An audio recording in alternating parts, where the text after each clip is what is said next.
प्रार्थना करें।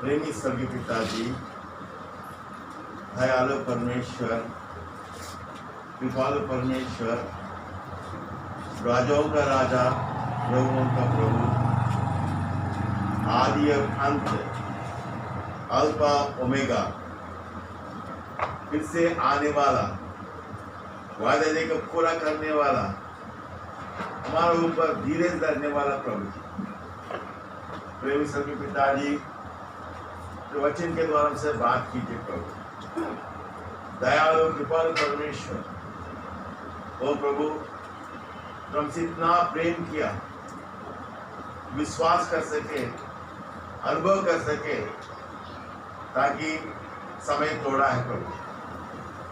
हमारा प्रार्थना सुनिए, प्रभु कहना चाहिए आमीन।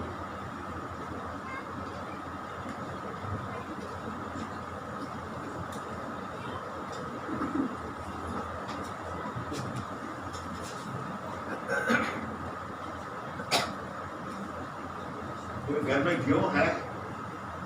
क्यों है? आटा नहीं, क्यों?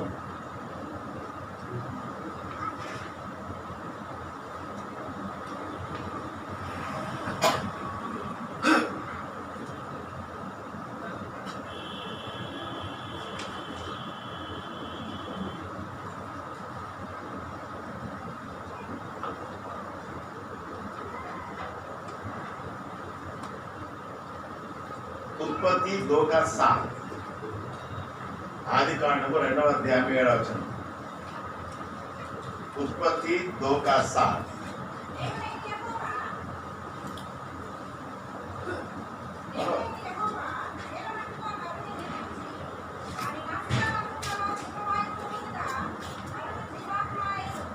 हिंदी में पढ़िए.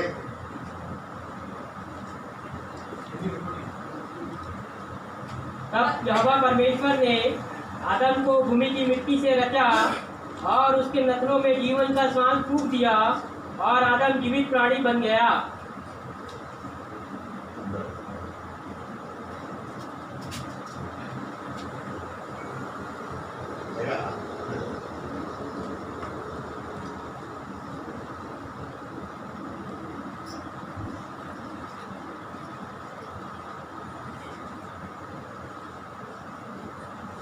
एक गेहूं का छाना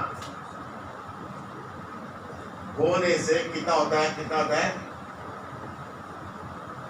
एक मिट्टी फूटी बनाता है. एक गेहूं का दाना बोने से मिट्टी फूटी बनता है.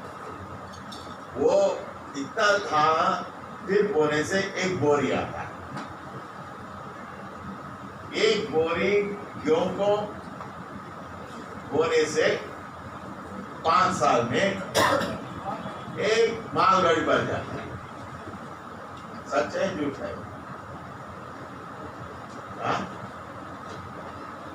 पहले कहां से शुरू हुआ? एक गेहूं की दाना से.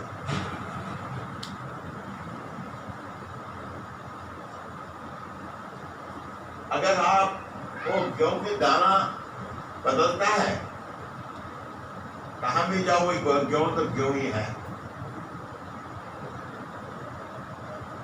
अभी पढ़ो, दोबारा पढ़ो. उत्पत्ति 2:27.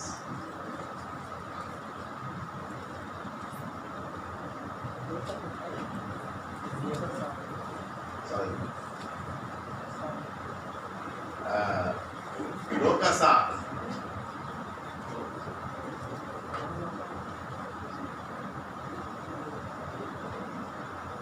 तब यहोवा परमेश्वर ने आदम को भूमि की मिट्टी से रचा और उसके तत्वों में जीवन का सांस फूंक दिया और आदम जीवित प्राणी बन गया।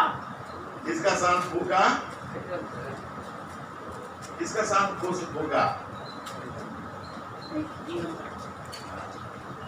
समझ में आ रहा है?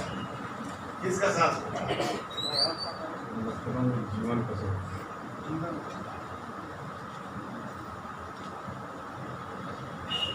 किसका सांस फूका? जीवन का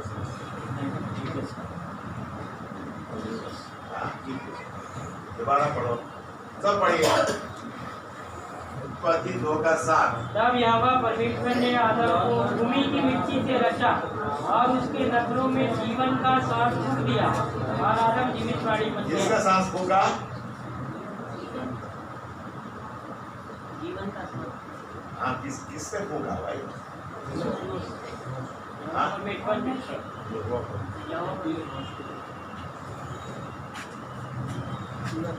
मेरा मुंह से कुछ बात आया, कहाँ से आया? मेरे जीवन का सांस फूका, आदम जीवित प्राणी बन गया। समझ में आता है आपको? इसका सांस परमेश्वर का सांस। परमेश्वर ने आदम को एक क्यों है आपने कोई कितना क्यों आया? एक मुट्ठी भरा। क्यों बदलता है भाई? बदलता है, क्यों बदलता है? नहीं बदलता। मुट्ठी परमेश्वर ने आदम को मिट्टी से रचा, उसने उनका जीवन फूका, आदमी जीवित प्राण बन गया। किसका जीवन है? हाँ? परमेश्वर का। समझ आता है? परमेश्वर का जीवन फूका और आदमी जीवित प्राण बन गया। उनको दो बेटे हुए। किसका जीवन है उसमें? हाँ? हाँ? परमेश्वर। समझ में नहीं आ रहा भाई? देखो ऐसा है, आप क्या करते हैं, एक बार बहुत जोर से मत चलते रहा, आगे बैठा भाई वो ऐसा करना तो भी कुछ हो गया, बता रहा सुना क्या यही सुन रहा है। मीटिंग के बाद क्या संदेश दिया? फर्स्ट क्लास भाई, वाह क्या बोला? मैं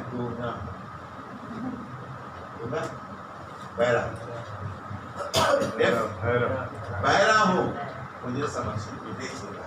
ऐसा होता है। हम आए हैं सीखने के लिए। थोड़ा जो कुछ है घर में रख के आ जाओ, थोड़ा 15 मिनट सुनो, है ना? यीशु पर आदम को दो बेटे थे और दो बेटे। किसका जीवन है उनपे? हाँ? क्यों करना बदलता है? बदलता है।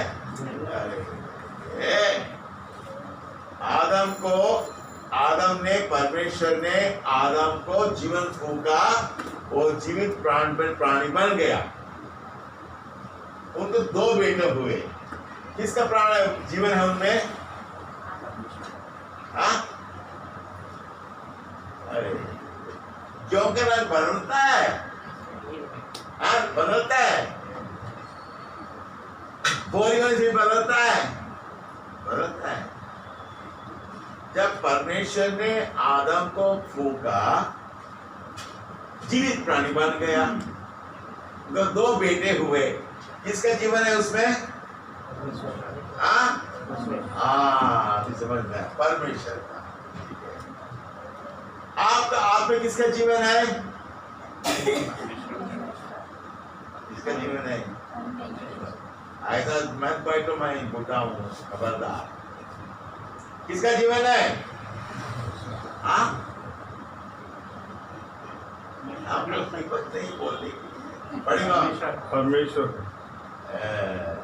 आदि आगम 2:7 जिस किसी को हिंदी बिल्कुल समझ नहीं आता, अच्छा वो कुछ तेलुगु चाहिए, तेलुगु తెలుగు వాళ్ళకి అంత హిందీ వస్తుంది, హిందీ వాళ్ళకి తెలుగు వస్తుంది, పర్లేదు. तेलुगु असल हिंदी हिंदी ओके ओके ठीक है, डांस படிங்க நீங்க. ரெண்டாவது அதிகாரம் 7வது வசனம். தேவனாய கர்த்தர் மனுஷனை பூமியின் மண்ணினாலே உருவாக்கி ஜீவ சுவாசத்தை அவன் நாசியிலே ஊதினார். மனுஷன் ஜீவாத்மாவானான். யாருடைய ஜீவன் அது? தேவன் இல்லையா? தேவன் ஜீவன் இருக்குது. அவங்க ரெண்டு மகன் பிறந்தாங்க. யார் ஜீவன் அவங்கள இருக்குது?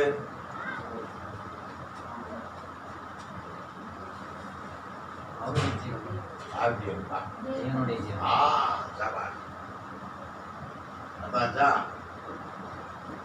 உள்ள யார் ஜீவன் இருக்குது? தேவனுடைய ஜீவன். Very good. परमेश्वर का जीवन हम में है. बोलो सब बोलो, परमेश्वर का जीवन हम में है. हाँ, वेरी गुड. इसी कारण हम देख सकते, हम जा सकते. हम जानवर नहीं है. क्यों जानवर नहीं है? आपने भैंस को देखा कभी कुछ घर बनाना? नहीं देखो भैंस है. परमेश्वर ने हमको मिट्टी से रचा और जीवन का फूका, आदमी जीवित प्राणी बन गया. अच्छा, दूसरी बात,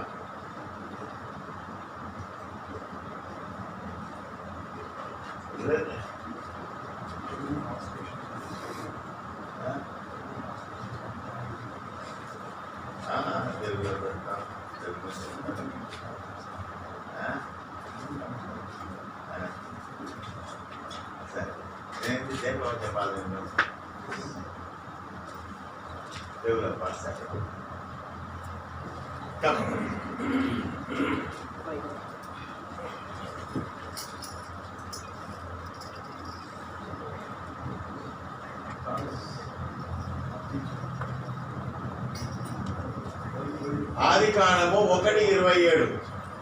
ఆది కాండము 1:27 పడిగా.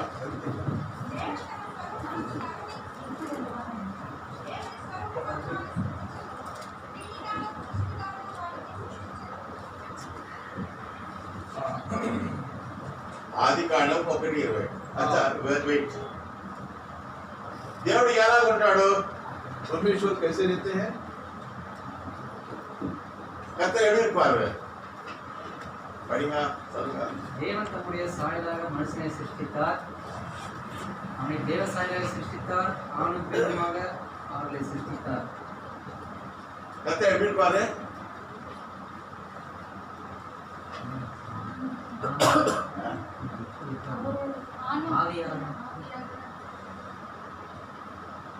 प्रभु किसके हमें किसके स्वरूप में बनाया? अपने स्वरूप. परमेश्वर कैसा रहता है? ऐसे रहता है. దేవుడు ఎట్లుంటాడు? परमेश्वर कैसे रहता है? చెప్పండి. దేవుడు దేవుడు అన్నారు చెప్తే మీకు ఎట్లా దేవుడు ఉంటారని. परमेश्वर बोलते हैं, कभी आप देखे हैं कैसे रहते हैं? పడవ आइए पढ़ेंगे. అందరూ చదవండి. ఆది కాండము 1:27. उत्पत्ति 1:27. हिंदी में फटाफट पढ़ दीजिए. परमेश्वर ने मनुष्य को अपने स्वरूप के अनुसार उत्पन्न किया. अपने ही स्वरूप के अनुसार परमेश्वर ने उसको उत्पन्न किया. ఎవరి స్వరూపము? किसके स्वरूप में? अपने ही स्वरूप में. अपने ही स्वरूप में. परमेश्वर कैसा रहता है? अपने ही स्वरूप. शाबाश, समझ में आता है? तो किसका स्वरूप है?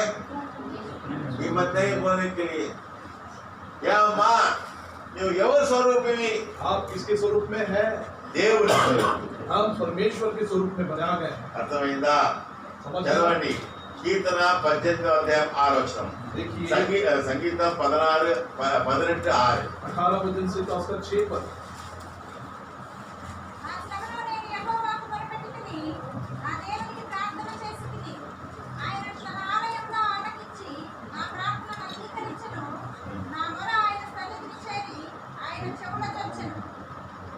ఆయన నా ప్రాణమును ఆయన చెవులోకి వచ్చింది నా ప్రార్థన. पढ़िए हिंदी में 18 का 6। अपने संकट में मैंने यहोवा परमेश्वर को पुकारा, जी। मैंने अपने परमेश्वर की दुहाई दी हाँ। और उसने अपने वचन की बात सुनी और मेरी दुहाई उसकी बात पहुंचकर उसके कानों में पड़ी।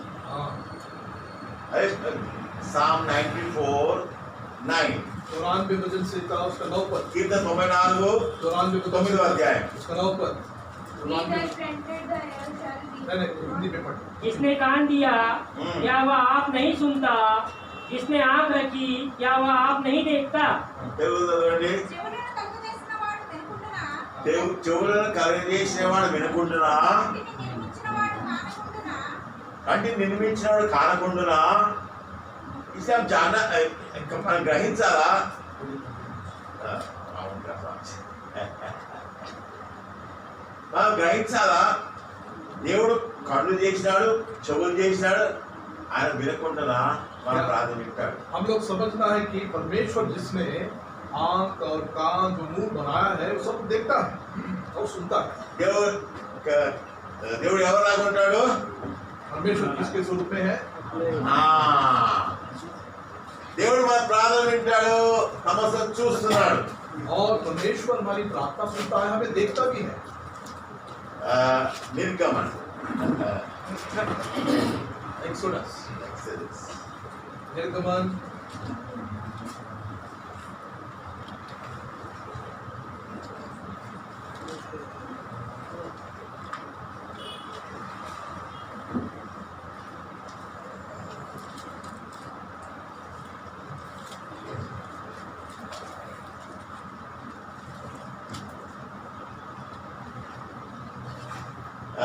दो का 24 2:24 2 को 24 देखिए।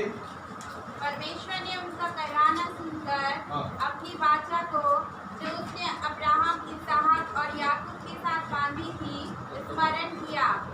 పడిన తదలు కాగా దేవుడు వారి మూలుగులు విని అబ్రహాము, ఇస్సాకు, యాకోబులతో తాను చేసిన నిబంధనను జ్ఞాపకం చేసుకొనెను.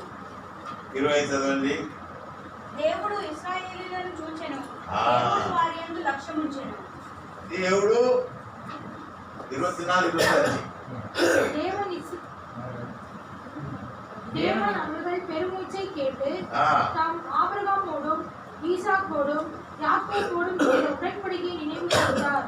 தேவன் இஸ்ரவேல் புத்திரரை கண்ணோக்கினார், தேவன் அவர்களை நினைத்தருளினார். अतः कर्ता நம்மள பார்க்கறாரு, கேக்குறாரு. అదాచా అందుకొరకు మనం గ్రహించాలా? దేవుడు మనల్ని చూస్తున్నాడు, మన ప్రార్థన వింటాడు. और परमेश्वर हमें देखता है और सुनता भी है। దేవుడు యోహాను సువిశేషం, యోహాను సువార్త 1వ అధ్యాయం हमारे सुसमाचार पहला अध्याय।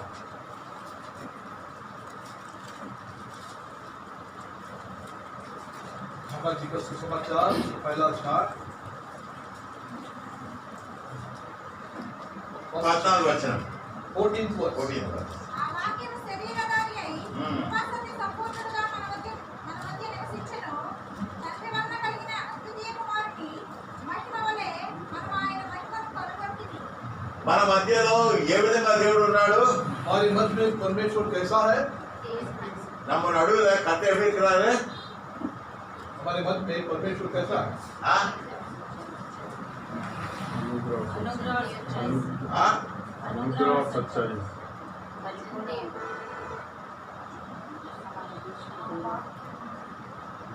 The word was made flesh and dwelt among us.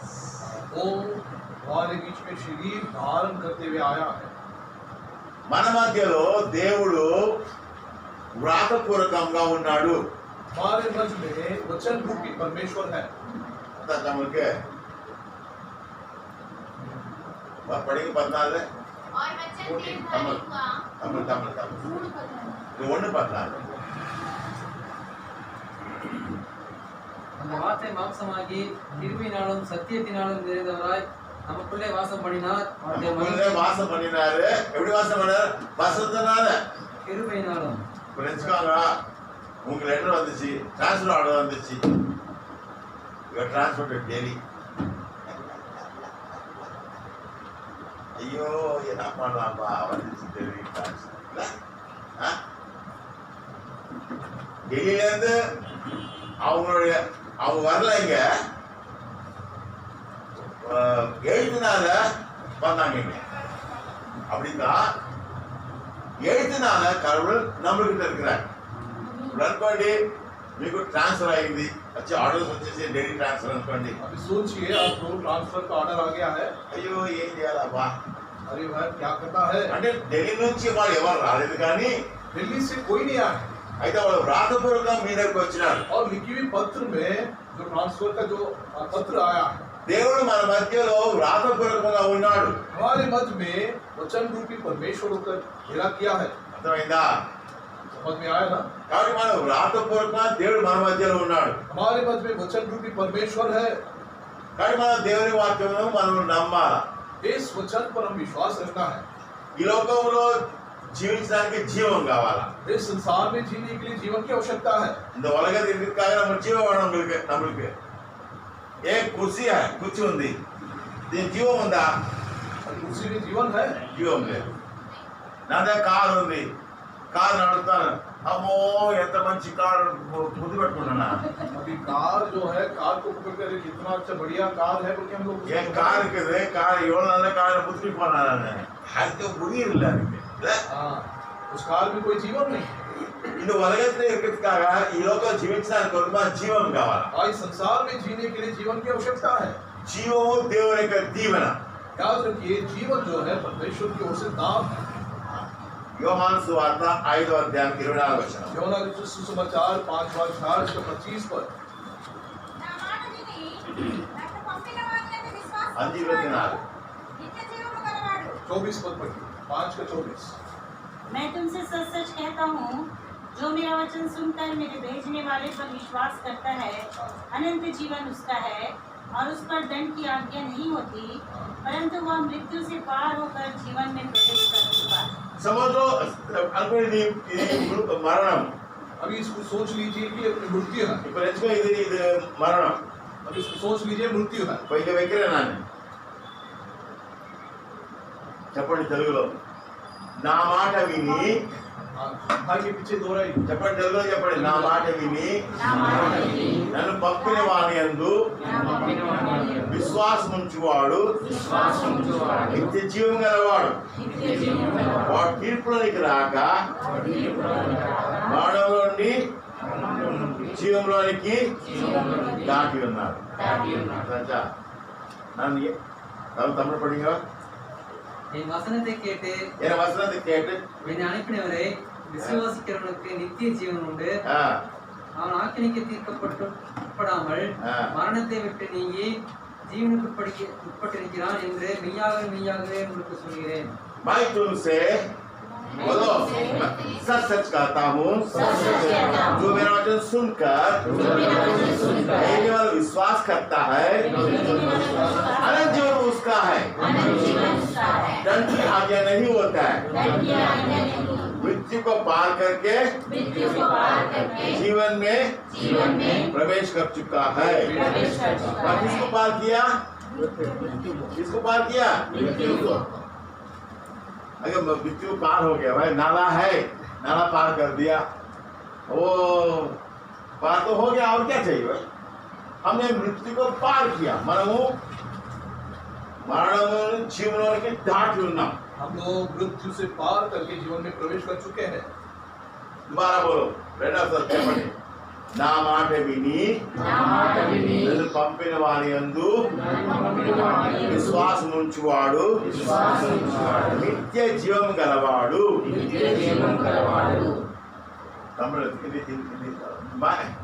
मैं तुमसे सच सच कहता हूँ, जो मेरा वचन सुनकर मेरे वाला पर विश्वास करता है, अनंत जीवन उसका है. ఇప్పుడు నిత్య జీవం ఎప్పుడు ఆరంభమైంది? अनंत जीवन कहाँ से शुरू हुआ है? कब शुरू हुआ? कब शुरू हुआ? हाँ? ఎప్పుడు విశ్వసించినామో అప్పుడు నిత్య జీవం ఆరంభమైంది. जब हम लोग विश्वास करने लगे तब से अनंत जीवन आरंभ हुआ है. எப்போ நம்ம ஏசை எடுத்துக்கொண்டோமோ அப்போதான் நம்மளுக்கு நித்திய ஜீவம் ஸ்டார்ட் ஆயிடுச்சு. சரி,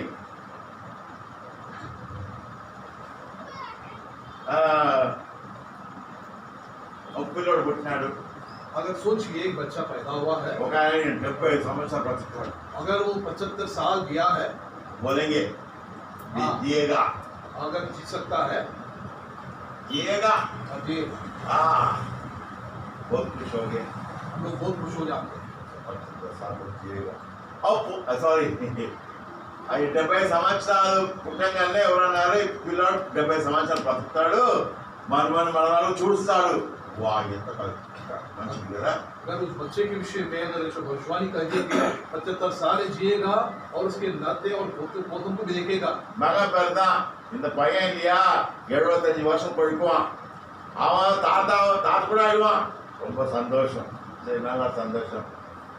10வது வருஷம் ఆచి ఎవరో మించాచి బర్త్డే 65 మించాలి. 10 సంవత్సరాలు అయిపోయా, 10 సార్లు బర్త్డే చేసినాడు. ఎన్ని సంవత్సరాలు మిగిలింది? अगर 10 साल उसका बर्थडे बन गया और 60 साल बाकी है. 65. ఓకే, ఠీకే భాయ్. బాగా చదువుకున్నాడు, మంచి ఉద్యోగం వచ్చింది, పెళ్లి అయిపోయింది, అయిపోయింది. వాళ్ళ పిల్లలు కూడా వాళ్ళకు గ్రాండ్ చిల్డ్రన్ చూస్తారు. 60 సంవత్సరాలు. अगर सोच लीजिए उसके वो बड़ा हो गया है, उसके बच्चे हो गए और नाते पोते भी बन गए, वो भी पढ़े लिखे हैं. कितना साल हो गया? कितना साल? 60 हो गया. कितना बच गया? 15 बच गया है भाई. हाँ, 15 సంవత్సరాలు మిగిలింది. 15 साल बच गया है. ఇల్లు కట్టాలా, और घर बनाना है. మంచి ఇల్లు కట్టినాడు. और बढ़िया घर बनाया है 10 సంవత్సరాలు అయిపోయి. और उसका 10 साल बीत गया. ఎంత బచా, ఎంత మిగిలింది? ఆ తర్వాత షుగర్, బీపీ అంత వచ్చేసింది. उसके बाद में बीपी, शुगर, सब बीमारी हो गई. ఇంకోటి भाई అయిపోయింది. సరే, 4 సంవత్సరాలు అయిపోయాయి. ఏం మిగిలింది? अगर 4 साल बीत गए तो 1 साल बच. 1 साल. ఆ ముఖ్యమంత్రి భోజనం ఇచ్చినాడు. अगर मुख्यमंत्री उसको भोजन के लिए बुलाया, నీకు తెలుసా ముఖ్యమంత్రి భోజనం ఇచ్చినాడు? अगर मुख्यमंत्री भोजन के लिए निमंत्रण दिया तो कमेंट से बोलेगा कि मुख्यमंत्री ने निमंत्रण दिया है. उसके बाद में 70 సంవత్సరాలు చచ్చిపోయినా. उसके बाद में 75 में मर गया. 75 வருஷம் ஆச்சு செத்துட்டாரு. அவ்வளவுதானே? அது இந்த உலகத்திற்கு அவ்வளவுதான், வேற முடியாது. కర్త ఎలా கொடுத்தாரு நம்மளுக்கு? 2 கொடுத்தாரு. ఒకటి మన జీవం ఇచ్చినాడు. రెండవది ఏమి ఇచ్చాడు? రెండవది पहला जीवन दिया है, दूसरा क्या दिया? क्या दिया? पहला आपको जीवन दिया. మరి ఏమి ఇచ్చినాడు నీకు? पहले हमें जीवन दिया और क्या दिया? जीवन दिया है, उसके बाद में क्या दिया? अनंत जीवन. Very good. अनंत कौन सा महत्वपूर्ण है? ఇప్పుడు మీకు నిత్య జీవం ప్రాముఖ్యమా, తాత్కాలిక జీవం ప్రాముఖ్యమమా? ये जो थोड़े दिन का जीवन आपको पसंद है कि अनंत जीवन पसंद है? అనంత జీవన్. இல்லையா? అనంత జీవన్కాக நம்ம ఇది వరకు இல்லையா? அதுதான் ఇంపార్టెంట్. இல்லையா? కాబట్టి మనము నిత్య జీవము, हम लोग अनंत जीवन के विषय में लगाव रखना है. अनंत जीवन के लिए जीना है. उसके लिए जीना है. ఓకే, అవి నిత్య జీవం కొరకు జీవించడానికి కొరకు अनंत जीवन के लिए जीने के लिए ఈ లోకంలో इस संसार में దేవుడు అన్ని ఏర్పాటు చేసినాడు. इस संसार में सब प्रबंध किया ने प्रबंध. చదవండి. యాక్ట్స్ ఆఫ్ ద అపోస్టల్స్, प्रेरितों के काम, అపోస్తలుల కార్యము 2వ అధ్యాయము दूसरा अध्याय 42వ వచనం. उसका 42 पर प्रेतों की काम 2:42 మీరు అబోధములను బోధును ఆ, సహవాసమందును రొట్టె విరుచుటయందును ప్రార్థన చేయటయందును ఎడతెగకపోయింది. படித்தமிழ்ல ரெண்டு 42 அவர்கள் அப்போஸ்தலருடைய உபதேசத்திலும் அப்போஸ்தலர்களுடைய உபதேசத்திலும் உபதேசம் அந்யோன்யத்திலும் பரவாயில்ல. அப்போஸ்தலருடைய உபதேசம் என்ன அர்த்தம்? ஒன்றும் அதுல அதுல கலக்காத வசனம் அப்போஸ்தலருடைய ఉపదేశం. అపోస్తుల బోధ ఏంటిదంటే ఏమీ కలగకుండా చెప్పేది అపోస్తుల బోధ. प्रेतों की शिक्षा ये है जिसमें कोई मिलावट नहीं है. वो है అపోస్తుల బోధ కదా. కానీ మనం ఏం చేయాలా? నాకు దర్శనం వచ్చింది ఏమ్మా ముస్లిం పేరు हिंदी माता जी आप घर है आपका तो बजा मुझे दर्शन मिला वो घर मेरा है मेरा हो जाता है बोलो पता है नहीं होता ये दर्शन मत विश्वास करो वाह ಕೆಲವು ಬಂದಿಸಿಪ್ಪ ಕೋವಿಡ್ ಎಂದಿದ್ದೆ ಕೇಳ್ಕೆಮ್ಮ அதனால கர்த்தருடைய வசனம் அப்போஸ்தலர் ஒண்ணு కలకాத వచనం అపోస్తలుల ఉపదేశం. ఏమీ కలగకుండా చెప్పే వాక్యము అపోస్తలుల బోధ.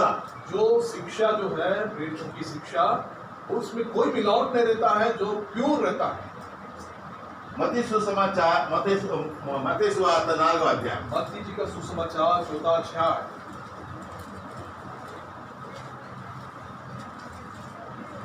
अध्याय 4 देखिए मत्ती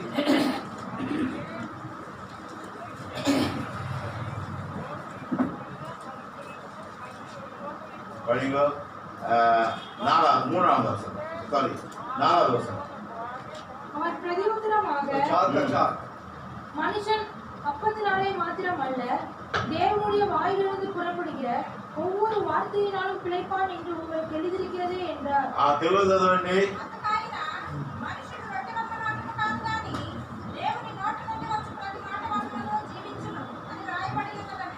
యేసు ప్రభు సాతానును దేవుని యొక్క వాక్యం ద్వారా ఓడించినాడు. याद रखिए यहाँ पर प्रभु यीशु मसीह परमेश्वर के वचन के द्वारा शैतान को हरा दिया है. सातान ने कतरा येसुनादर पिशाच डिफीट பண்ணாரு. தமிழ்ல என்ன? దేవుని వార్తయాలే జయితారు. ஜெயித்தார். தேவனி வார்த்தையால அவர் ஜெயித்தார். அதனால நம்ம அஸ்திபாரம் பைபிள். அதான்ச்சா கத்தனா சொன்னாரு பிசாஸ் கிட்ட இங்க எழுதி இருக்கிறது பாரு. మన యొక్క పునాది దేవుని యొక్క వాక్యం. हमारी जो बुनियाद है, नेव है प्रभु का वचन. దేవుడు ఏమన్నాడు సాతానుతో? ఇదిగో రాయబడ్డది. शैतान से प्रभु ने कहा है ऐसा लिखा हुआ है. కాబట్టి మనం గ్రహించాలా సాతానును ఓడించాలంటే దేవుని వాక్యం కావాలా. यदि शैतान को हम लोग हराना है तो परमेश्वर की वचन की आवश्यकता है. என்ன பண்ணுவாங்கனாக்கா பைபிள் வச்சு தாழ வச்சு தூங்குவாங்க. அதோட ஏதோ இதாக இருக்குதா. కొంతమంది ఏం చేస్తారు బైబిల్ పక్కన పెట్టి నిద్రపోతున్నాడు. ఏమైనా ప్రాబ్లం ఏమైనా వస్తుందా? अगर बहुत सारे देखते हैं कि वचन अपना बाइबल सिर के बाजू रख के सोते हैं. तकिया जैसा सोच కాబట్టి మనం గ్రహించాలా ఈ యొక్క నిత్య జీవం కొరకు ఏం కావాలా? దేవుని యొక్క వాక్యం కావాలి. अनंत जीवन के लिए प्रभु का वचन की आवश्यकता है. మనకి యాక్ట్స్ ప్రేత అపోస్తల కార్యము प्रेतों के काम మొదటి అధ్యాయం उसका पहला अध्याय. प्रेतों के काम पहला अध्याय 8వ వచనం 8వ వచనం 8 पर యాక్ట్స్ chapter 1 verse 8. పరిశుద్ధాత్మ మీ మీదికి వచ్చినప్పుడు మీరు శక్తి నొందెదరు కనుక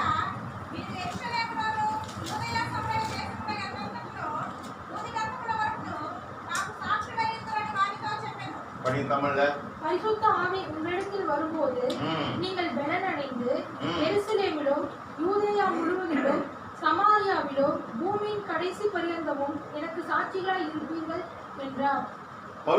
பரிசுத்த ஆவி நம்மளோட பலமா வரும்போது வரும்பொழுது நீங்கள் பலனடைந்தீர்கள். அப்ப என்ன பண்ணுவோம் நம்ம என்ன பண்ணுவோம் ஆ? என்ன அடையணும் ஆமா என்ன பண்ணுவோம் நம்ம ரிசீவ் பண்ணிப்போம். ஆ? பரிசுத்த ஆவி நம்ம உள்ள வந்தோடனே என்ன பண்ணுவோம் நம்ம படிங்க என்ன பண்ணுவோம் நீங்கள் பலனடைந்து ஆ. எருசலேமிலும் யூதேயா முழுவதிலும் சமாரியாவிலும் பூமியின் கடைசி பரியந்தம் எனக்கு சாட்சிகளாய் సాక్షిగా இருக்கும் పరిశుద్ధ ఆత్మదేవుడు మనలో రాగా మనం ఏం చేస్తామంటే బూదిగంత వరకు మనము సాక్షులుగా ఉంటాం. याद रखिए जब पवित्र आत्मा अपने को उतर आता है हम लोग परमेश्वर के लिए साक्षी बन के रहेंगे, गवाह बन के रहेंगे. మనము ఎప్పుడైతే ఇతరులకు సాక్ష్యం ఇస్తామో మన విశ్వాసంలో ధైర్యపడిస్తాం. जब कभी हम लोग उनको गवाही देते हैं विश्वास में तगड़े हो जाते, संभाल पाते हैं. యోహాను సువార్త 4వ అధ్యాయం योना जी का चौथा अध्याय, योना जी का चौथा अध्याय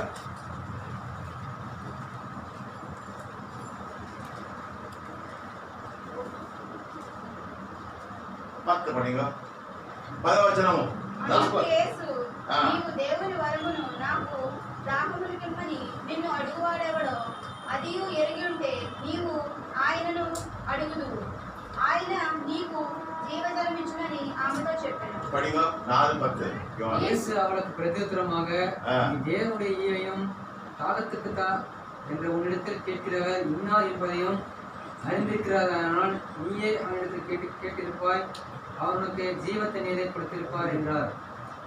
हिंदी में पढ़िए कोई.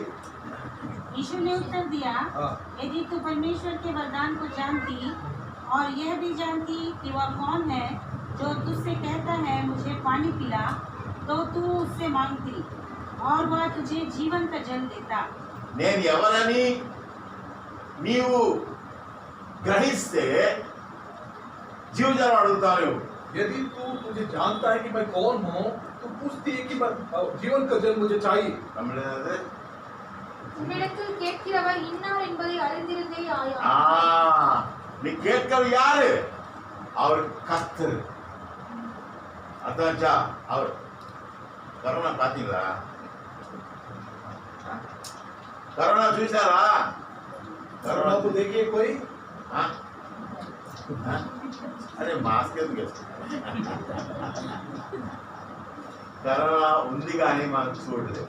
कोरोना है पर उसको हम देख नहीं सकते. కరోనా అంటే భయపడుతున్నారు कोरोना से सब डर रहे हैं. ஆனா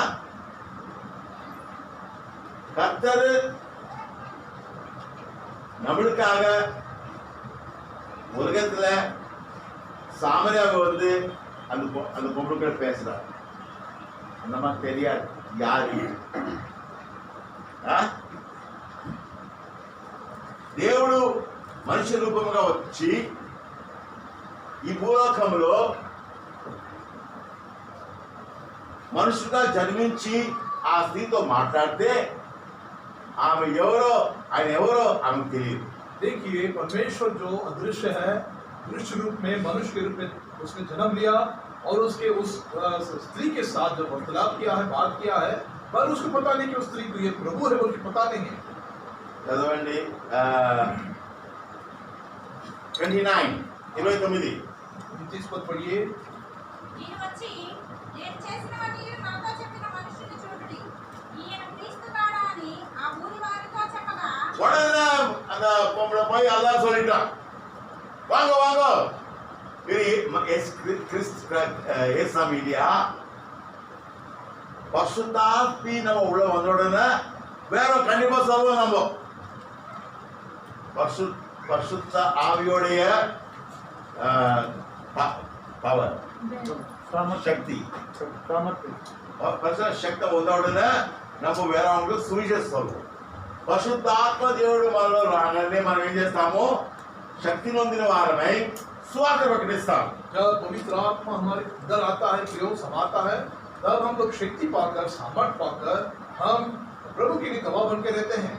लूका 23 लूका जी का 23वां अध्याय, लूका जी का 23वां अध्याय।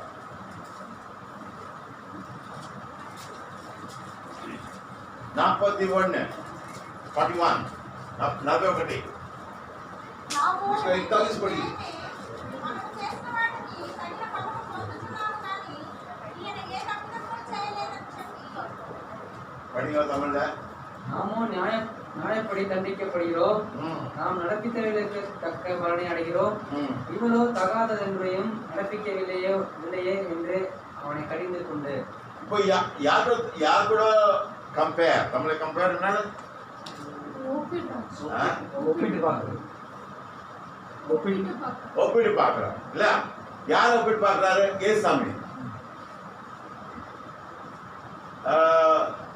యేసు ప్రభు ఈ యొక్క నేరస్తుడు. మనమైతే ఏ పాపం చేయ, ఆయన ఏ పాపం చేయ, మనమైతే మనం చేసిన పాపానికి మనము క్రైమ్ చెల్లిస్తున్నాం. हम लोग लूका 23 का 41 में पढ़ते हैं कि उसने जो डॉक्टर ने कह रहा है कि हमने बहुत कत्ल किए हैं, बहुत सारी गलतियां की हैं, पर इसने कोई गलती नहीं किया है। యేసు స్వామి నడువులు కాదు, ఇంకొక కళ్ళ ఇంకొక కళ్ళ முன்னாடி யார் இருக்கிறா? ரோமன் சோல்ஜர்ஸ், சாஸ்திரி, பரிசை, அவங்களாம் இருக்கிறாங்க. அவங்களுக்கு போயிட்டு தேவையில்லை, இவங்க 3 பேர் தான் பேசுகிறோம். வேணா சொல்றான், இவன் ஒன்றும் பாவம் பண்ணலையே, நம்ம பாவம் பண்ணதுக்கு நம்ம எடுக்கிறோம், ஒன்றும் பாவம் பண்ணல. నన్ను ఉన్నాడు ఇటు పక్కన నేరస్తుడు, ఇటున్నాడు ముందు శాస్త్రులు, పరిశీలు, రోమిలంతా వాళ్ళతో సంబంధం లే. వీళ్ళు ముగ్గురు మాట్లాడుకుంటారు ఏమని, ఈయన ఏ తప్పిదమో చేయలేదు, మనమైతే మనం చేసిన పాపానికి మనము చెల్లిస్తున్నాం. हम लोग देखते हैं कि भाई जो डाकू लोग किए गए हैं और बीच में प्रभु यीशु मसीह है और आमने सामने जो शास्त्री, फरीसी और रोमी है और उनके साथ कोई बदलाव नहीं, परंतु इन तीनों के बीच में बदलाव चला के वो लोग कह रहे हैं इसने कोई कसूर नहीं किया है, पर हमने बहुत सारी गलतियां की, हम अपनी गलतियों के अनुसार हम दंड पा रहे हैं। ఎప్పుడైతే మన తప్పిదము మనము ఒప్పుకుంటామో, గ్రహిస్తామో, అప్పుడే బైబిల్ అర్థమవుతుంది. जब तक हम लोग अपनी गलती को ना समझे तब तक हम लोग बाइबल को समझ नहीं सकते हैं। బైబిల్ అర్థం అన్నాక நம்ம தப்பு మనం பார்க்கணும், நம்ம வேற பார்க்கக்கூடாது. நிறைய பேர் இருக்கிறாங்க, ரோமன் சோல்ஜர்ஸ் இருக்கிறாங்க, நிறைய பேர் இருக்கிறாங்க. ஏன்னா நாங்கள் போனேன், அது 3 roads நடுவில் கொல்கத்தாங்க. அவனுக்கு அவங்க பற்றி இல்லை, கடவுள்கிட்ட. நம்ம பைபிள் அர்த்தம் ஆகணும்னாக்கா நம்ம வேறவங்க குறை சொல்லக்கூடாது. అర్థాచా వేరే ఒక స్థలం బైబిల్ అర్థం అవ్వాలిబా. మనం ఎప్పుడైతే మన పాపం గ్రహించకుండా ఇతరుల పాపం చూసినప్పుడు బైబిల్ మనకు అర్థం కాదు.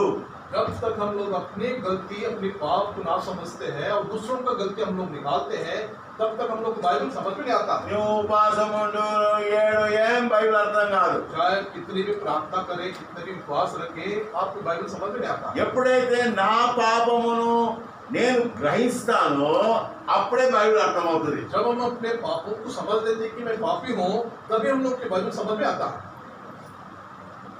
వాళ్ళు మంచోళ్ళు కాదు, వీళ్ళు మంచోళ్ళు కాదు, వాళ్ళు మంచోళ్ళు కాదు, వీళ్ళు మంచోళ్ళు కాదు, బైబిల్ అర్థం కాదు. ये अच्छा नहीं है, वो अच्छा नहीं है, ऐसे हम लोग अगर निंदा डालते जाएंगे दूसरों के ऊपर, బైబిల్ అర్థం అవ్వదు. బైబిల్ అర్థం అవనాక పువ్వు పవద్దదిగో అరికండి ఒత్తుకున్నాం. ఏం పాలు పడిగో చదవండి 42. पढ़िए। ఆయనను చూచి యేసు నీవు నీ రాజ్యంలోనికి వచ్చినప్పుడు నన్ను జ్ఞాపకం చేసుకొనుమనెను. పడి తమిళ 42ங்க. ஆமா. இயேசுவை நோக்கி, ஆண்டவரே, நீர் உம்முடைய ராஜ்யத்தில் வரும்பொழுது அடியேனை நினைத்தருளும் என்றான். ஏ உங்களுடைய ராஜ்யத்துல இன்னும் கொஞ்சம் 2 ஹவர்ல 3 பேர் சாவ போறாங்க இல்லையா? ஆனாலும் இவனுக்கு கடவுள் ராஜ்யத்தை வெற்றி அவர் కర్త కాకినారు 2 గంటలలోపు ముగ్గు చనిపోబోతున్నారు. అయితే ఈ నేరస్తునికి దేవుని యొక్క రాజ్యం గురించి అర్థమైంది అన్నమాట. ये 2 घंटे में तीनों मरने के लिए तैयार है, पर उसमें से एक जो डाकू है ये परमेश्वर का राज के विषय पूरा समझ लिया उसने. మనం ఎప్పుడైతే మన తప్పిదాలు ఒప్పుకుంటామో అప్పుడే దేవుని రాజ్యం గురించి అర్థమవుతుంది. जब अपने पापों को मान लेते हैं तभी वचन समझ में आता है. ఇప్పుడు కాసేపు యేసు సిలువవేయబడ్డాడు, प्रभु यीशु मसीह क्रूस घातित हुए हैं, ఓ మరణి చనిపోబోతున్నాడు, वो मरने के लिए है. నమ్మేం లాభం? अभी उस विश्वास करके क्या लाभ? అయితే ఎప్పుడైతే ఈ నేరస్తుడు ఒప్పుకున్నాడో అని గ్రహించినాడు, రాజుల రాజు అనంతకాల రాజు. हाँ, तब प्रभु यीशु मसीह को समझने लगा कि अनंत काल का राजा है. అందుకొరకు మనము దేవుని యొక్క వాక్యం, మన విశ్వాసము దేవుని యొక్క పునాది. याद रखना है, प्रभु यीशु मसीह के वचन पर विश्वास करना फिर दुनिया बुनियाद बनता है. చదవండి లూకాసు వార్త 24-25. 24 का 24 25. chapter 25 verse. 24 का 25. 25, 26, 27.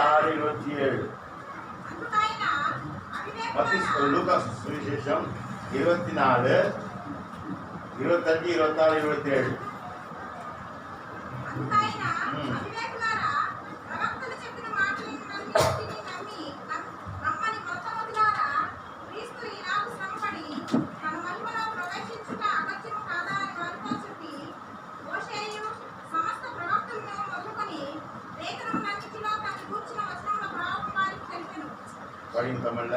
அப்பொழுது அவர் அவர்களை நோக்கி, தீர்க்கதரிசிகள் சொன்ன யாவையும் விசுவாசிக்கிறதற்கு புத்தியுள்ள மந்த இருதயம் உள்ளவர்களே, கிறிஸ்துவில் இவ்விதமாக பாடுபடவும் தமது மகிமையில் பிரவேசிக்கவும் வேண்டியதில்லையா என்று சொல்லி, மோசே முதலிய சகல தீர்க்கதரிசிகளும் எழுதின வேத வாக்கியங்கள் எல்லாவற்றிலும் தம்மை குறித்து சொல்லியவைகளை அவர்களுக்கு விவரித்து காண்பித்தார். ஆதியாவிலிருந்து மலாக்கி வரைக்கும் இயேசு சாமி நம்மளுக்காக எப்படி வரப்போறாரு, எப்படி நம்மளுக்காக బలియావ పోరానికి కేంద్రీకృత. ఆది కాండం నుంచి మలాకి వరకు యేసు ప్రభు ఈ లోకంకి ఎలాగొచ్చి మనకు శ్రమ పడుతుందని ప్రవక్తలు ప్రవచించినారు. देखिए, उत्पत्ति से लेकर मलाकी तक प्रभु यीशु मसीह किस रूप में आएंगे संसार में और कैसे दुनिया में आकर क्या करेंगे, सब लिखा हुआ है. భవిష్యవాణికి మత్తయి, మార్కు, లూకా, యోహాన్ 4 పుస్తకాలు యేసు ప్రభు ఈ లోకంలో సంచరించినప్పుడు, जब मत्ती, मार्क और लूका और यूहन्ना का जो 4 सुसमाचार है, इसमें प्रभु यीशु मसीह का जब पृथ्वी पर रहने का समय है. కాబట్టి అపోస్తలుల కార్యం మొదటి అధ్యాయం प्रेरितों के काम पहला अध्याय.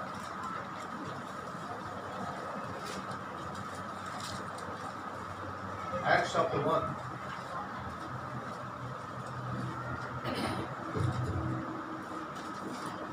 Third verse.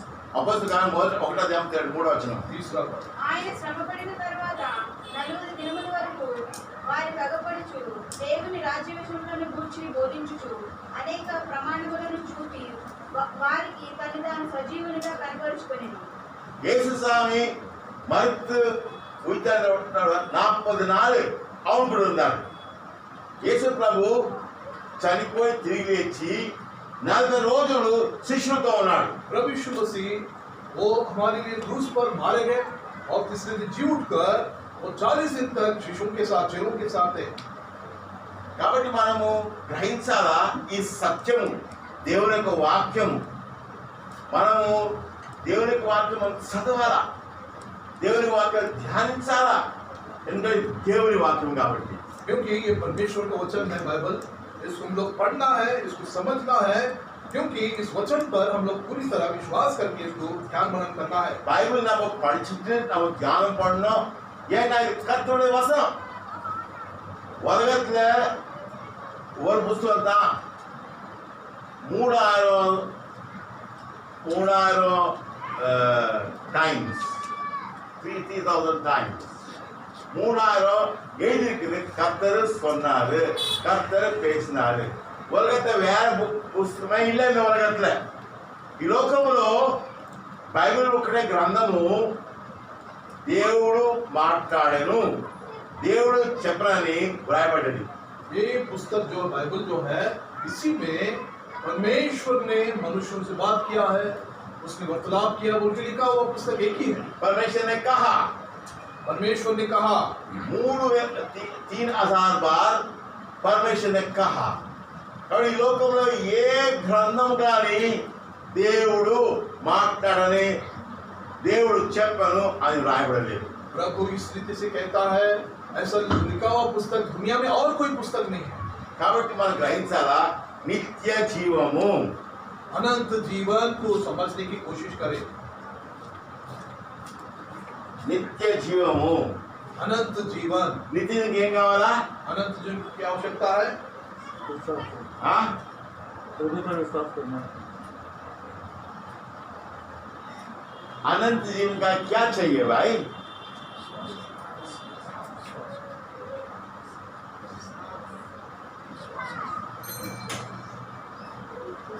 अनंत जीवन के लिए बाइबल चाहिए. क्या चाहिए? अभी इतना देर बोला मैं बाइबल का बात है इसलिए இப்போ அனந்த பாருங்க, நித்திய ஜீவனுக்காக என்ன வேணும் நம்மளுக்கு? கர்த்தருடைய வசனம் வேணும் நம்மளுக்கு. அதுதான் நம்மளுடைய అస్థివారం. ఏమండి, మన యొక్క నిత్య జీవములో గ్రహించాలంటే, నిత్య జీవంలో ఎదగాలంటే బైబిల్ గ్రంథం కావాలి. अनंत जीवन यदि समझना है, अगर उस पर हम लोग चलना है, तो बाइबल की आवश्यकता है उसके लिए. तात्काल जीवन के लिए क्या चाहिए? पढ़ाई. तात्कालिक படிப்பு வேணும், காசு வேணும், வீடு வேணும், இது வேணும், அது வேணும், చచ్చితారు.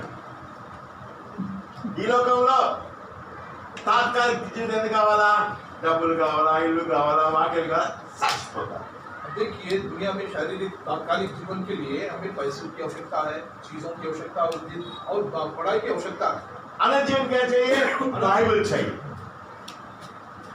अनंत जीवन కొరకు దేవుని యొక్క వాక్యం కావాలి. మనం अनंत जीवन के लिए परमेश्वर की वचन की आवश्यकता है. యేసు ప్రభు సాతానును దేవుని యొక్క వాక్యం ద్వారా ఓడించినాడు. देखिए, प्रभु यीशु मसीह प्रभु के वचन के द्वारा ही शैतान को हरा दिया है. కాబట్టి మనం దేవుని యొక్క వాక్యం చదవాలా. इसलिए हम लोग वचन पढ़ना की आवश्यकता है. దేవుని వాక్యం చదివితే ఎలాంటి కొరత ఉండదు. याद रखिए, वचन जो पढ़ते हैं उनके लिए कोई कमी घटी नहीं रहता. కడిగా సంగీత 1వ అధికారం, కీర్తన 1వ అధ్యాయం, भजन संहिता पहला भजन संहिता. துன்மார்க்கருடைய ஆலோசனை கர்த்தருடைய வேதத்தில் பிரியமாய் இருந்து இரவும் பகலும் அவருடைய வேதத்தில் தியானமாய் இருக்கிற மனுஷன் பாக்கியவான். படி முன்னோம். அவன் நீர்க்காலில் ஓரமாய் நடப்பட்டு தன் காலத்தில் தன் கனியை தந்து இலை உதிராதிருக்கிற மரத்தைப் போல் இருப்பான். அவன் செய்வதெல்லாம் வாய்க்கும். அவன் செய்வதெல்லாம் வாய்க்கும். உபாசம் இருக்கணுமா, அழுகணுமா, எகிரணுமா, என்ன பண்ணும்? வேதத்தை தியானம் பண்ணணும். எவ்வளவு நினைச்சுக்கோங்க. உங்க பேரு நம்பது சேகரனுக்கு யாரோ ஒருத்தன் நல்லா போய் பேசுறான் உங்க மேல. அது பற்றி எப்ப நீங்க நினைப்பீங்க?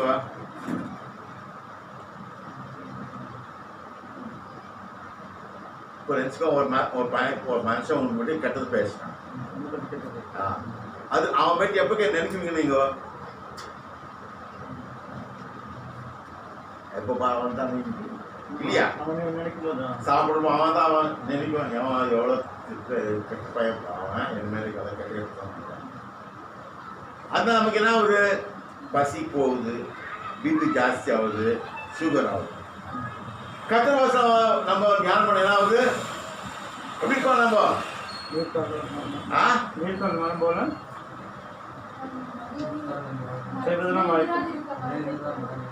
அப்புறம் யார் என்ன பண்ணாலும்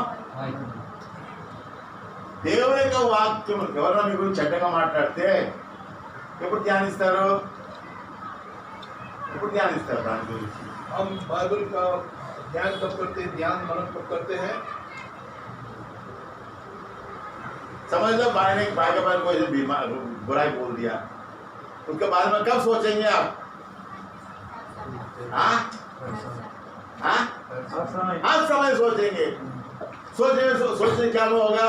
बीपी होगा, शुगर होगा, परेशान होगा, भूख नहीं होगा, सॉरी మా ధ్యానిస్తే ఏమవుతుంది? వాళ్ళ గురించి రోగాలు ఎక్కువైపోతుంది, షుగర్ వస్తుంది, బీపీ పోతుంది. దేవుని వాక్యం ధ్యానిస్తే ఎట్లుంటాం మనము? ఆకువాడని పచ్చగా నీటి ఓరన నాటబడినదై ఆకు వాడక తన కాలంలో ఫలమిచ్చి చెట్లు చేయనంతయు సఫలం అవుతుంది దేవుని యొక్క వాక్యం ధ్యానించడం ద్వారా। पहला वचन से था उसका 2 और 3 पद के अनुसार यदि हम दूसरों की गलतियों पर अगर ध्यान लगाएंगे तो शुगर आएगा, कोई बीमारी आ जाएगा, बीपी आ जाएगा और भूख भी नहीं लगेगा और उसमें हम लोग बहुत संकट में पड़ेंगे। परंतु यहोवा की व्यवस्था पर यदि वचन पर ध्यान मनन करने से उसके कार्य सफल हो जाएंगे, वो धन्य हो जाता है। ఎవరి జీవం ఉంది మనలో? इसका जीवन है अपने अंदर। ಯಾರು ವಾಯು ಯಾರು ಲೈಫ್ ನಮ್ಮಿರುತ್ತೆ ಕರ್ತರೊಳಗೆ ఎవరు స్వరూపంలో ఉన్నాం మనము? जिसके स्वरूप में है అనగా सबका स्वरूप है। हाँ जो ना पापा कहाँ है? खड़े हो जाओ, खड़े हो जाओ, तुम खड़े हो जाओ, यहाँ खड़े हो जाओ भाई। किसका जैसा दिखता है? हाँ हाँ हाँ मेरे दिखता है पापा का जैसा है ना। हाँ परमेश्वर ने దేవుడు మనలను ఆయన స్వరూపంలో సృష్టించినాడు। परमेश्वर ने हमें अपने स्वरूप में बना लिया है। నిత్య జీవం ప్రాముఖ్యమా తాత్కాల జీవం ప్రాముఖ్యమా? अनंत जीवन महत्वपूर्ण है कि तात्काल का जीवन महत्वपूर्ण है? इम्पोर्टेंट। अनंत जीवन, अनंत जीवन में क्या करना चाहिए? हाँ क्या करना चाहिए भाई? वचन को पढ़ना है, ध्यान करना। पैदल जा रहे हो ध्यान कर सकते, रोटी खा रहे हो ध्यान कर सकते, कोई आपके ऊपर गाली बकता है ध्यान कर सकते। क्यों ध्यान करता? तो हरे सॉरी మనము నడిచేటప్పుడు దేవుని వాక్యం ధ్యానించవచ్చు, వంట చేసినప్పుడు ధ్యానించవచ్చు, మనం ఎవరైనా తిడుతుంటారో ధ్యానించవచ్చు। ధ్యానం ఏమవుతుంది? ఆకు వాడక తన కాలమందు ఫలించు చెట్టు పచ్చగా ఉంటారు। याद रखिए, చేయనంతే సఫలం అవుతుంది। याद रखना है हम अपने जीवन में कुछ भी काम करते रहे, चाहे पढ़ाई करे, चाहे काम करते रहे, रसोई का काम करते, हम प्रभु के वचन पर यदि ध्यान मनन करने से जो भी वो पुरुष करे वो सफल होता है। నేను చెప్పినని మర్చిపోతారు, बोलने का ऊपर भूल जाते हैं। மறுபடி 3 கர்த்தருடைய ஜீவன் என்கிறவர், இரண்டாவது கர்த்தருக்கு நித்திய ஜீவன் கொடுத்தார், மூணாவது நம்மளுக்கு நிச்சயத்துக்காக பைபிள் வசனம் நினைச்சா எங்க படிக்கணும்? ஆதியாகமம் படிக்கணும், ஏன் సంగీతం படிக்கணும்। మనము నేను చెప్పిందో మర్చిపోతారు, పూర్తి జ్ఞాపకం ఉంచుకోండి। దేవుడు మనకు ఇక వినండి, ఇక హౌస్ హోగే మీటింగ్ హోగా 5 మినిట్ దేవుడు మనకు జీవం ఇచ్చినాడు, జీవనం జీవించడానికి కొరకు దేవుడు మనకు నిత్య జీవం ఇచ్చినాడు। మనం దేవుని నిత్య జీవమును అనుభవించడానికి కొరకై దేవుడు మనకు దేవునికి వాక్యం దయచేసాడు। याद रखिए 3 बातों की आवश्यकता है। हम लोग जो बहुत सारे वचन सुने उसमें से 3 बातें अवश्य हम याद रखना है। पहली बात है हमें प्रभु जीवन दिया है और उसके साथ साथ अनंत जीवन दिया है, और अनंत जीवन में बने रहने के लिए वचन भी प्रभु ने दिया है। वचन ध्यान मनन करने से उसमें हम लोग सफल होंगे। हाय बने रहेंगे। जो कुछ तुम करते सफल होता है। वो पुरुष जो भी करता है वो सफल हो जाता है। बोल मेरे साथ समझते हो చెప్పను నాలో దేవుని జీవం ఉంది मुझ में परमेश्वर का जीवन है। రెండవది నాకు ధైర్యంగా చెప్పాలి నాకు దేవుడు నిత్య జీవం దయచేసినాడు।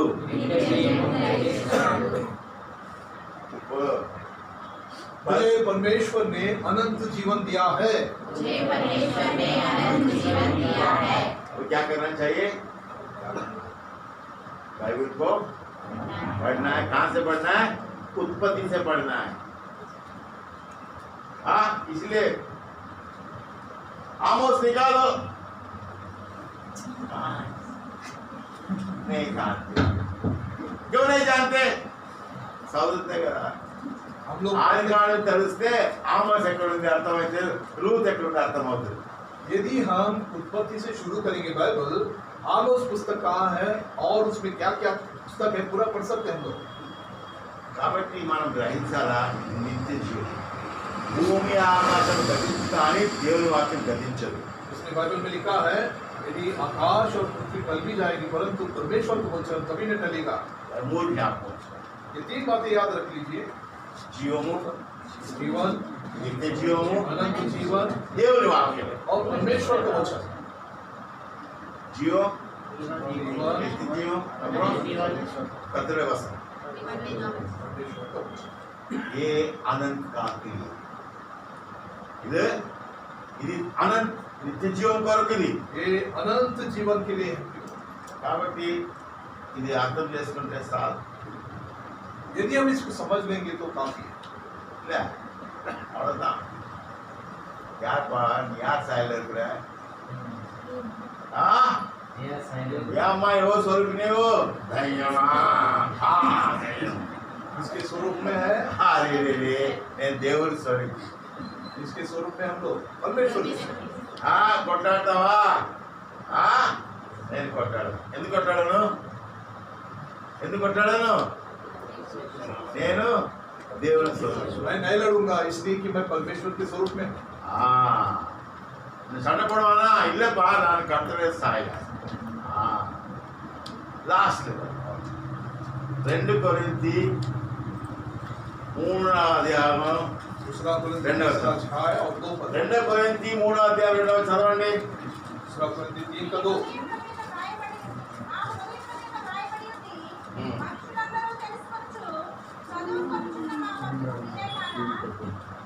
తమను పట్టిగా 2 కొరింథీ 3:2 எங்கள் இறுதிகளில் எழுதப்பட்டும் நீங்கள் பிழையில்லாதவர்களானதால் కరెక్ట్। எங்கள் இறுதிகளில் எழுதப்பட்டும் சகல மனுஷராலும் அறிந்து வாசிக்கப்பட்டும் இருக்கிற எங்கள் நிருபம் நீங்கள் தானே. வச்சுக்கோ நான் போலீஸ் ட்ரெஸ் போட்டு நடக்கிறேன் ராய்ப்பூர்ல। என்ன சொல்லுவாங்க? அதான் பார்த்து என்ன பார்த்து వాళ్ళు పోలీసు சொல்றாங்க இல்லையா? ఇప్పుడు నేను ఒక పోలీస్ డ్రెస్ వేసుకొని నడుపుతున్నాను రాయపూర్ పోతున్నాను, అదేమంటారు? పోలీస్ यदि मैं पुलिस का अगर हम लोग दर्शन में जा रहे हैं तो मुझे पुलिस बोलेंगे। हम कौन है? हम लोग कौन है? यार वाह ఆనాడు పట్టే మీరెవరు? हम लोग कौन है? परमेश्वर की पत्री है। पत्री है। किसका पत्री है? अरे परमेश्वर का पत्री। इतना चिल्लाती पड़ोसी को चुप रहती है। ये तो परमेश्वर का अवतार है भाई।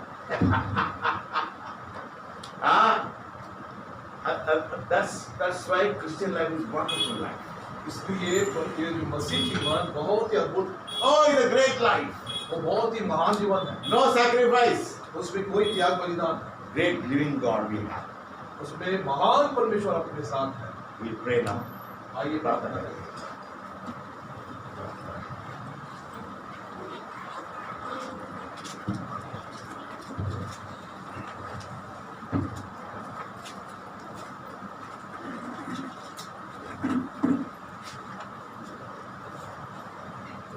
सब आंखें बंद सब घुटना टेक किया, प्रभु के चरणों में घुटना टेक कर प्रार्थना में। एक प्रश्न, जीवन तो मिल गया है, प्रभु ने बाइबल भी दिया है, और तीसरा क्या है? अनंत जीवन है आपके पास। बाइबल ने हर एक भाषा में, आपके भाषा में है, तमिल भाषा पढ़ रहे हैं लोग, यहाँ पर तेलुगु पढ़ रहे हैं, हिंदी पढ़ रहे हैं, इंग्लिश पढ़ रहे हैं, परंतु आपके पास जीवन है, बाइबल है, पर अनंत जीवन है क्या? यदि अनंत जीवन नहीं है, उसके लिए एक ही मार्ग है, प्रभु यीशु मसीह। परमेश्वर ने जगत से ऐसा प्रेम रखा कि उसने अपना एकलौता पुत्र दे दिया, ताकि उस पर जो कोई विश्वास करे नाश ना हो, परंतु तो प्रभु यीशु मसीह पर विश्वास करने से आप अनंत जीवन के भागीदार, आज ही भागी बनेंगे आप। यदि आप विश्वास ना करोगे, अनंत जीवन के भागीदार नहीं बन सकते। ఇంకా మీరు ఒకవేళ దేవుడిచ్చిన జీవం ఉంది, దేవుడిచ్చిన బైబిల్ ఉంది, మూడోది నిత్య జీవితం పొందలేదు అనుకుంటాం, అంటే మనం ఆ పాయింట్లో ఉన్నట్టు। यदि हम अनंत जीवन नहीं पाए हैं तो अभी तक मृत्यु में है। कभी भी कुछ हो सकता है, इसलिए पक्का निर्णय करना है, मेरे पास अनंत जीवन है, अनंत कालीन का उद्धार का जीवन है, स्वर्गीय जीवन है मेरे पास। इसका आश्वासन कीजिए और विश्वास के साथ प्रभु यीशु मसीह से ये छोटी प्रार्थना करने से आप अनंत जीवन प्राप्त कर सकते हैं। చిన్న ప్రార్థన చేయడం వల్ల, విశ్వాసంతో ప్రభువు యేసుక్రీస్తును మొదలుపెట్టడం వల్ల మీరు నిత్య జీవం పొందగలుగుతారు। याद रखिए, प्रभु यीशु मसीह को ग्रहण करने के द्वारा विश्वास के साथ छोटी सी प्रार्थना, हे प्रभु यीशु, मैं पापी हूँ, मैं विश्वास करता हूँ कि मेरे लिए आप क्रूस पर आपने घायल हो गए, आपका लहू लुहान हो गया, आपका शरीर संपूर्ण रूप से घायल हो गया है, और मेरे लिए आपने अपना लहू बहाकर अपना प्राण बलिदान कर दिए हैं, और तीसरे दिन जी उठे हैं। मेरे लिए, मेरे पापों के लिए अपनी किताब बहुत काम आपने की है। विश्वास के साथ छोटी प्रार्थना यदि आप करोगे, आज ही अनंत जीवन के भागीदार बन सकते हैं। చిన్న ప్రార్థన, ప్రభువు నాకు రక్తం కాచి ప్రాణం అర్పించినావు, నేను విశ్వాసించుతున్నాను, నన్ను రక్షించును అని చిన్న ప్రార్థన చేస్తే నిత్య జీवन పొందుతారు। अभी तक जो उद्धार नहीं पाए हैं, अनंत जीवन नहीं पाए हैं, ये छोटी सी प्रार्थना कर सकते हैं। यदि अनंत जीवन पाने के लिए आप लंबी यात्रा करने की कोई आवश्यकता नहीं है, यहीं पर आप अनंत जीवन मिल जाएगी। इसी वक्त पर, इसी समय में आप अनंत जीवन के भागीदार बन सकते हैं। छोटी सी आपका जो प्रार्थना है, आपका डिसीजन जो है, निर्णय करने का समय अभी है। कल क्या होगा, रात में क्या होगा, आप नहीं जानते हैं। इसलिए प्रभु यीशु मसीह को एक बार अपने जीवन के उद्धार करता, आपके हृदय के राजा बनाकर, प्रभु बनाकर एक बार हृदय में स्वीकार कीजिए। इस प्रकार हृदय अंगीकరించినట్లయితే नित्य जीवन పొందుతారు, नित्य రాజ్యానికి వారసులు। आइए प्रार्थना करें। अगर कोई प्रभु यीशु को ग्रहण करना चाहते हैं अनंत जीवन के लिए, दाहिने हाथ खड़ा करके दिखा सकते हैं, आपके लिए प्रार्थना करें। यदि कोई भी నిత్య జీవం పొందడానికి ఎవరైనా నిర్మాణం చేసుకుని కోరినట్లయితే మీ కుడి చేయి చూపించండి, మీకు ప్రార్థన చేస్తాం। आइए छोटी सी प्रार्थना करें। हाय प्रभु, आपको आशीष दे, अनंत जीवन के आप वारिस बने। और कोई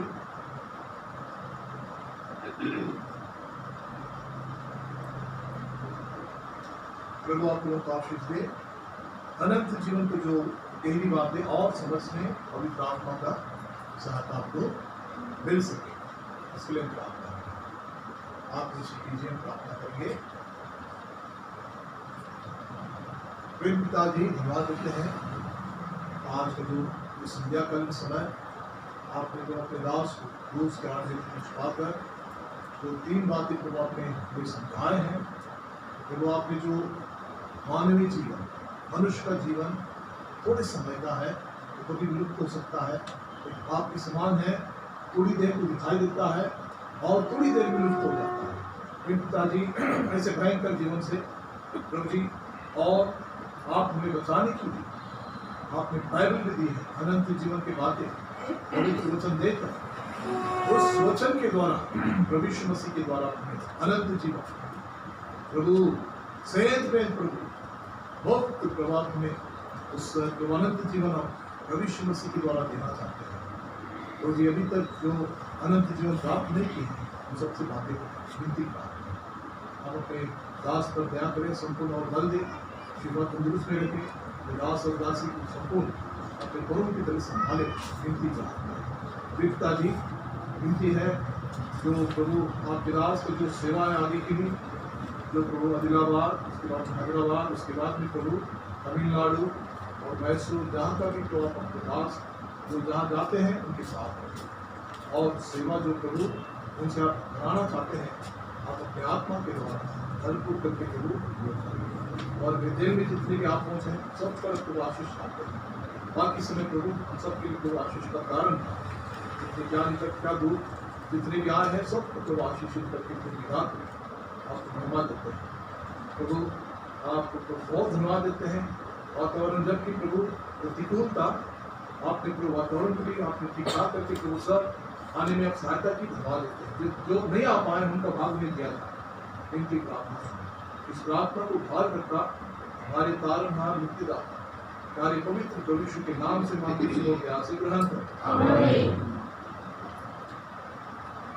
प्रभु यीशु की कृपा, पिता का प्रेम, पवित्र आत्मा का सहभाग्यता सबके साथ हो। आमीन। प्राण जब तक तेरे ये शरीर में रहे, मौका तेरे हाथ में आनंद जीवन के लिए। प्राण जब तक तेरे ये शरीर में रहे, मौका तेरे हाथ में आनंद जीवन के लिए। इसलिए ग्रहण कर यीशु को, नया जीवन को पाने के लिए। इसलिए ग्रहण कर यीशु को, नया जीवन को पाने के लिए। तेरा जीवन प्रभु यीशु को सौंप दे, तेरा जीवन प्रभु यीशु को सौंप दे। कैसा भी क्यों ना हो वो नया बना दे, कैसा भी क्यों ना हो वो नया बना दे। तेरा जीवन प्रभु यीशु को सौंप दे, तेरा जीवन प्रभु यीशु को। बोलिए खुदावन प्रभु यीशु मसीह की जय। Hallelujah, hallelujah. जय प्रभु मसीह, जय प्रभु मसीह की। याद रखिए फिर रविवार के दिन सुबह हम लोग यहाँ पर 7:30 बजे में एकत्र हो जाएंगे। आप याद रख लीजिए, सुबह 7:30 बजे रविवार के एकत्र होकर हम लोग यहाँ पर प्रार्थना करेंगे। कल सिस्टर्स का है कितने बजे? सुबह 10 बजे यहाँ पर सिस्टर्स फास्टिंग प्रेयर है, इसके लिए प्रार्थना करके सब सिस्टर्स आ सकते हैं। तो संडे 7:30 एज यूजुअल, और रेबोट में फिर 10 बजे वहाँ पर, और पेनवेल में 8 बजे आराधना शुरू हो जाएगा। इसमें याद रख लीजिए। और 3 में तो शाम में फिर हम लोग वहाँ पर घर विजिट और शाम की जो गॉस्पेल मीटिंग के हम लोग प्रार्थना करें, इसमें भागीदार हुए। और क्योंकि अभी सबके लिए रीति बोध है, सबके लिए सब यहाँ पर खाना खा के जाना है। आप लोग जरूर उठने से आप खाना पूरा प्रबंध करेंगे। अब थोड़ा सा उठिए, सब लोग पूरा तैयारी करेंगे, सब कुछ प्रेज लो। जल्दी भाइयों का बीच को निकाल दीजिए।